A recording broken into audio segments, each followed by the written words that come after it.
জয় হিন্দ। দেখো, আগের দিনে আমি প্রিপোজিশন শিখেছিলাম, প্রিপোজিশনের অবজেক্ট।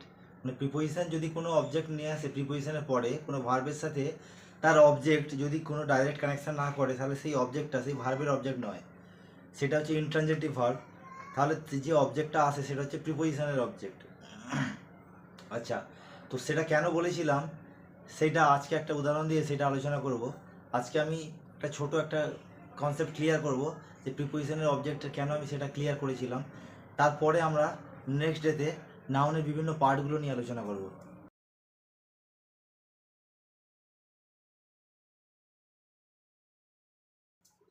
দেখো, এটা কি আছে, এখানে লেখা আছে noun plus preposition plus noun. Noun plus preposition plus noun, noun plus preposition plus noun. স্বনির্ল, স্বনির্ল মানে কি? স্বনির্ল মানে কি? স্বনির্ল মানে আইনের মধ্যে ছেলে, তাই তো? ইন ল মানে আইনের মধ্যে, সন মানে ছেলে, আইনের মধ্যে ছেলে, তাই তো? দেখো, এই সন ইন ল যাতে আইনের মধ্যে ছেলে লোকের মানেটা না বার করে দিতে পারে, কেউ যাতে এর মানেটা না বার করে দিতে পারে, সেই জন্য এর মাঝখানে একটা হাইফেন দেওয়া হয়েছে।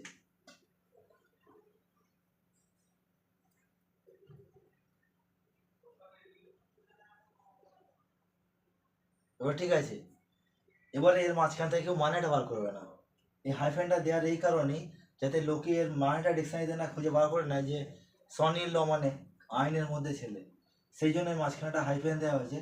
এবং এটা নাউন প্রিপোজিশন আর নাউনের একটা গোড। এবারে দেখো, এটা হচ্ছে সিঙ্গুলার, সিঙ্গুলার। তাহলে what will be of this plural, এর প্লুরাল তাহলে কি হবে? What will be plural of this singular. একটু গলাটা আমার ব্যথা হয়ে গেছে। এই সিঙ্গুলারের প্লুরাল কি হবে? অপশান দিচ্ছে, দেখো। নাম্বার 1,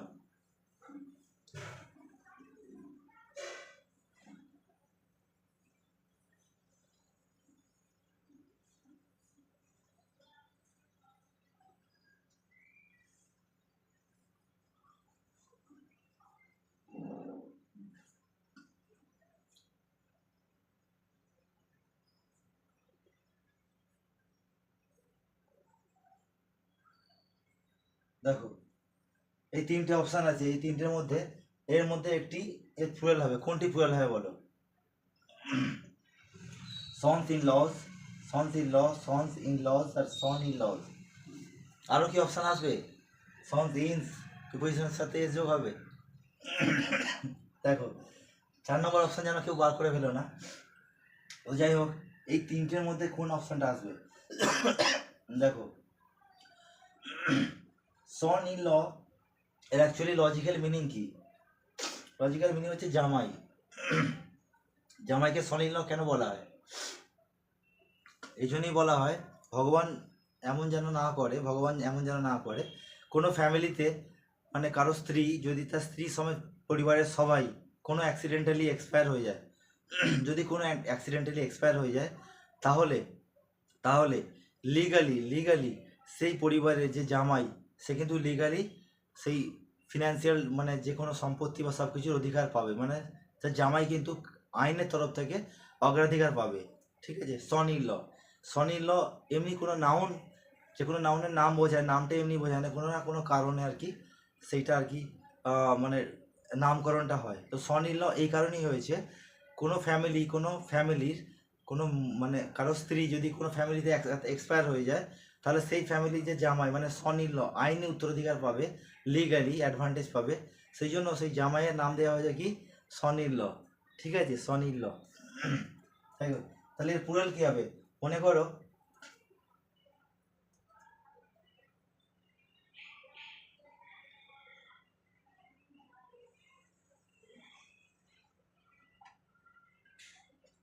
তাহলে প্লুরাল কি হবে মনে করো? তার জামাই, একজন জামাইয়ের তাহলে দুজন, প্লুরাল কি হবে? তুমি কি করবে, এটা কি করবে? দেখো, মানে সনস ইন ল মানে কি করবে, তাহলে প্লুরাল কি হবে? সনস ইন ল হবে, সন ইন ল হবে, না সনস ইন ল হবে? দেখো, এর প্লুরাল হবে এইটা, তাই বলেছি। দেখো কি হবে? Sons in law, sons in law, sons in law. আগের দিন আমি প্রিপোজিশনের অবজেক্ট কেন শিখেছিলাম সেইটা এখন বুঝিয়ে বলেছি। দেখো, প্রিপোজিশনের পরে আমি কি বলেছিলাম? প্রিপোজিশনের পরে প্রিপোজিশনের পরে যদি কোনো শব্দ আসে, মানে কোনো অবজেক্ট আসে, সেটা কিন্তু সেই ভার্বের অবজেক্ট নয়। প্রিপোজিশন যদি আসতে হয় তাহলে প্রিপোজিশন বলছে এটা আমার অবজেক্ট, মানে প্রিপোজিশনের পরে যে অবজেক্ট আসছে স্বনির ল, তাহলে প্রিপোজিশনের পরে অবজেক্ট মানে এর সাথে এর কোনো গুরুত্ব নেই, ল তো লস হবে না, কেন ওটা তো প্রিপোজিশনের অবজেক্টকে নিয়ে আমরা কোনো ছেড়খানি করছি না। আর কারো যদি জামাই একটা না থেকে দুটো জামাই হয়, তাহলে আমি জামাইকে ছেলেকে বাড়াবো না, নাকি আমি কানুনকে বাড়াবো? আইনের সাথে পাঙ্গা নেওয়া যাবে না, না? দেখো আইনকে আমরা তো লস করতে পারবো না, আইনকে আমরা কিন্তু ছেড়খানি করতে পারবো না। আমরা এমনি বলি কি আইনের সাথে পাঙ্গা নেবে না, ঠিক আছে, আইনের সাথে আমরা লড়বো না। আমরা কি করবো, ছেলেকে বাড়াবো, মানে একটা যদি জামাই হয় তাহলে কি কটা জামাই হবে, তাহলে দুটো জামাই হবে, সনশীল ল। আর প্রিপোজিশনের পরে যেহেতু এটা প্রিপোজিশনের অবজেক্ট, তাহলে প্রিপোজিশনের অবজেক্টকে আমরা কেন কোনো রকম এর সাথে আমরা কোনো রকম কিছু করবো না, এটা হচ্ছে প্রিপোজিশনের অবজেক্ট। আগের দিন আমি ওই জন্য প্রিপোজিশন অবজেক্ট ক্লাস করেছিলাম, এই ছোট একটা কনসেপ্ট ক্লিয়ার করার ছিল প্রিপোজিশন অবজেক্টটা বোঝানোর পিছনে। এরপরে নেক্সট ক্লাসে আমরা দেখা করব নাউনের বিভিন্ন পার্ট নিয়ে। দেখো আমি প্রতিটা জিনিস লজিক্যালি পড়াবো, প্রত্যেকটা জিনিস লজিক্যালি, মানে নাউনের যে পার্টগুলো, proper noun, common noun, collective noun, প্রতিটা জিনিসের যে পার্ট, এগুলো কেন নাম হয়েছে। প্রপার নাউনে বলা হয়, প্রপার নাউনে কি বলা হয়, যে প্রথম লেটার ক্যাপিটাল হবে, কি কারণে ক্যাপিটাল হবে, প্রতিটা জিনিসের পিছনে কেন উত্তরটা আসবে, সেই কেন উত্তরের লজিক যখন পাবে তখন ইংরেজি মুখস্থ করতে হবে না, ঠিক আছে। প্রত্যেকটা জিনিসের কালেক্টিভ নাউন কেন কালেক্টিভ নাউন, কমন নাউন কেন কমন নাউন, সব কিছুর পিছনে কারণ আছে। টেন্সের সূত্র আমি একটা তৈরি করে দেখিয়ে দিয়েছি, এটা কীভাবে তৈরি হয়, বি কেন আসে, হ্যাভ কেন আসে, সূত্রটা কেন তৈরি হলো, প্রতিটিতে লজিক্যালি একদম মিনিং ডিপলি যাবে, সেটা নিয়ে রিসার্চ করে নেবে, একদম এমআরআই করবে, তাহলে কী হবে, তোমার কিন্তু সব কিছু ইংরেজি ক্লিয়ার হয়ে যাবে। ওকে, জয় হিন্দ।